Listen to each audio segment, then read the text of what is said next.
पूजा पाठ, कर्मकांड, ज्योतिष सीखने एवं सनातन धर्म से संबंधित वास्तुशास्त्र, जंत्र मंत्र, तंत्र, शास्त्रोक्त ज्ञान प्राप्त करने के लिए जुड़े हमारे इस चैनल से। नमस्कार मित्रों,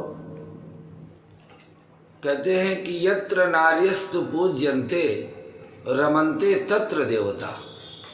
जिस घर में, जिस समाज में, जिस स्थान में स्त्रियों का सम्मान होता है वहाँ देवता भी रमण करते हैं। आज यही विषय लेकर के आए हैं आपके लिए। बहुत हमारे दर्शकों की तरफ से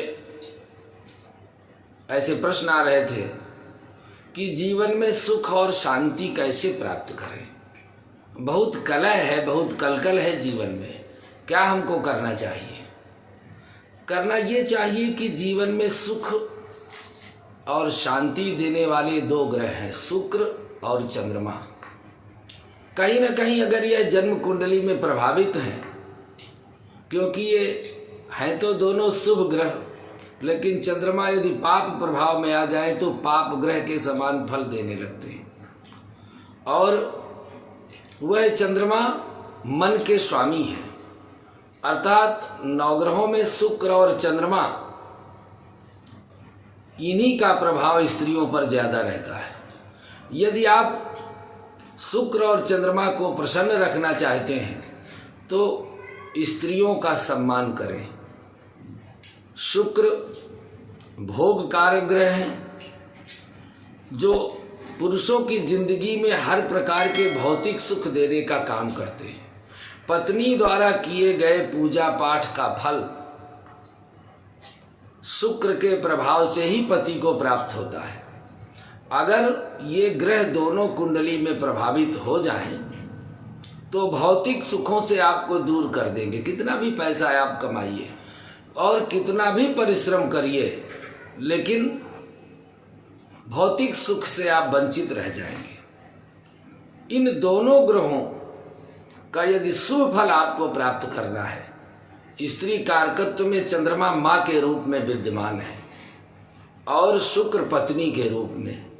यह दोनों ग्रह स्त्री कारक ग्रह हैं और निश्चित रूप से इन ग्रहों को प्रसन्न करके आप अपने जीवन में सुख और शांति ला सकते हैं। करना क्या है?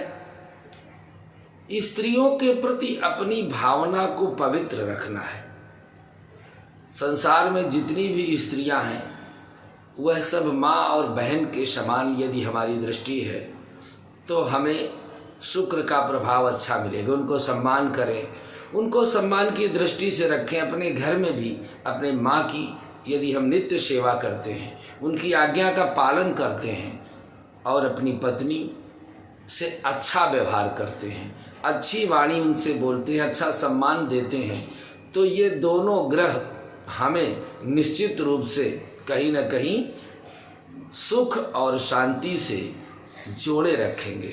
इसलिए जितना हो सके, हमारे यहाँ आप देखते हैं नवरात्र 2 बार आते हैं, अन्य पर्व वर्ष में 1 बार आते हैं। अर्थात देवियों की पूजा, देवियों का सम्मान, देवियों का स्थान हमारे समाज में ऊंचा है।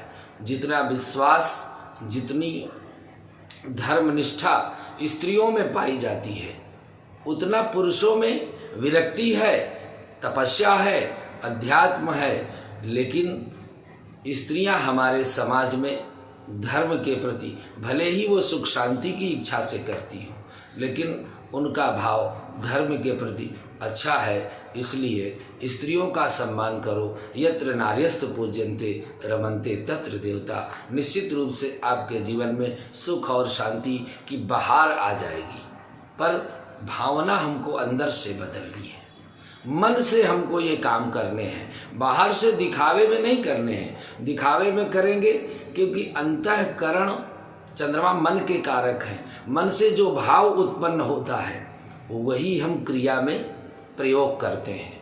इसलिए मन को यदि हम पवित्र रख करके जल में भी स्नान करते हैं ना, तो कहते हैं मन चंगा तो कठौती में गंगा।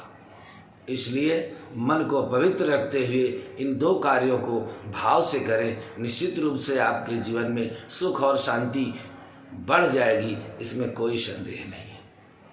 आज के लिए बस इतना ही। अगले भाग में पुनः आपके लिए सुंदर जानकारी लेकर उपस्थित होते हैं।